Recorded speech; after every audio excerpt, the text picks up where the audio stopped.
Hello everybody, this is Toys R Us and welcome to another edition of What's Happening Wednesday. This is a weekly roundup show that I like to do on this channel, which again gives me a perfect opportunity to do exactly that. Keep you guys updated with things that I find going on in the world of Transformers, and let you know what's happening with this YouTube channel, and of course my Instagram, which is toys_R_us. So I've been on T-Formers, etc, and they've got this really interesting article here. So this is again some other information on the cancelled series, or the season 4, which didn't happen in Transformers Animated. So they've got loads of images like this. There's a full video as well which you can watch. I'll just read out a little bit of what it says here. It says, here's another blast from the past with some more looks at what the Transformers Animated cancelled season 4 might have been like.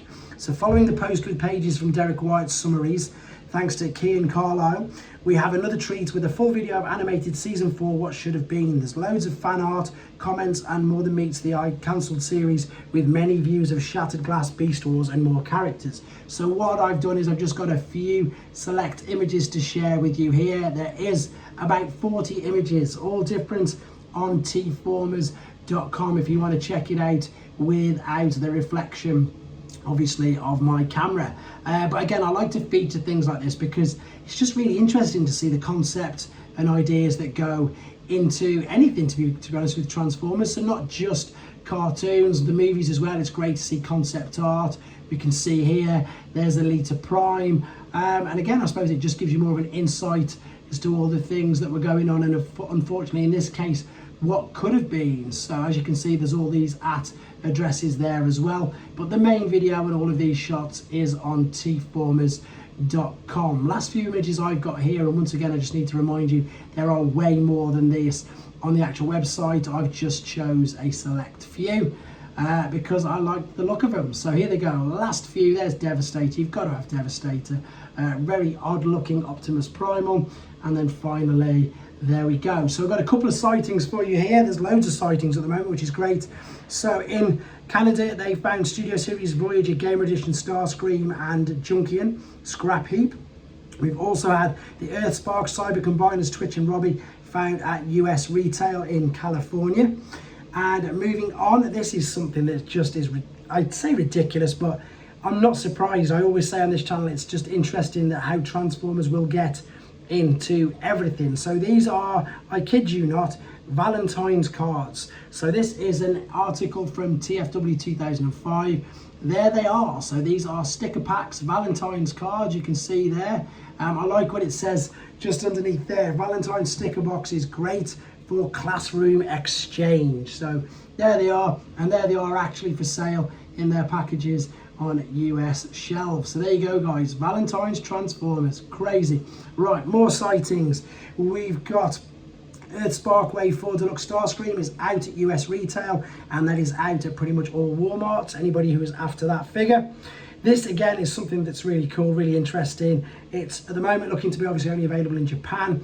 This is Toy Tour. So they previously released some Rise of the Beasts SD figures. Now they're bringing out a new collection of super deformed, or chibi as they're known, versions of Beast Wars characters. So they're hand painted, they don't transform, they're articulate in the neck and in the shoulders. There's a full video of this on TFW 2005. It's got the boxes that they come in.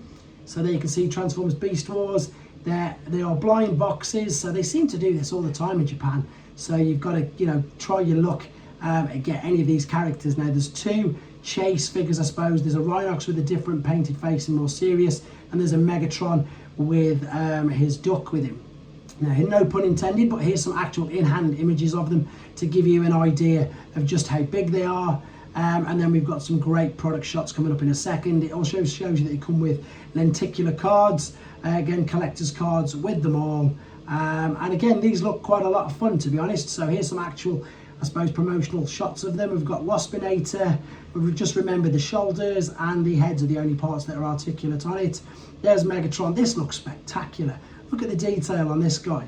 I'm going to probably, honestly, seriously try and hunt these down because I think they look so much fun.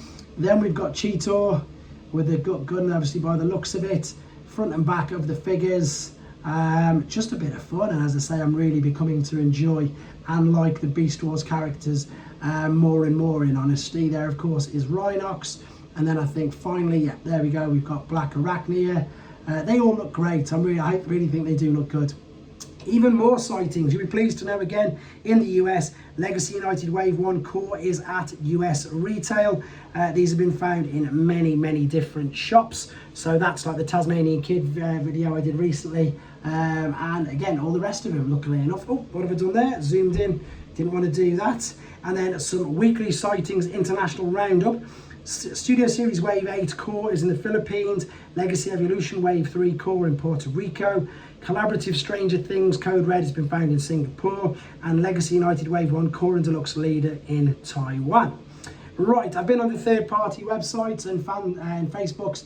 This is from the Fans Hobby. So this is, let me make sure I'm right, MB27, the Shield team. Updated prototype. There's going to be a special cover included in the set, and there'll be 2 options to play with the Shield. So these are the prototypes, obviously at the moment, to go with your other figures, which you'll see in a second. You'll see them posed with there. This is, of course, Fans Hobby's take on Armada Optimus Prime, so this is going to look great altogether. Also, they have managed to get the first colour prototype test shots of MB22, which I think is their take on a Jetfire, Armada Jetfire. Again, correct me if I'm wrong in the comments, guys.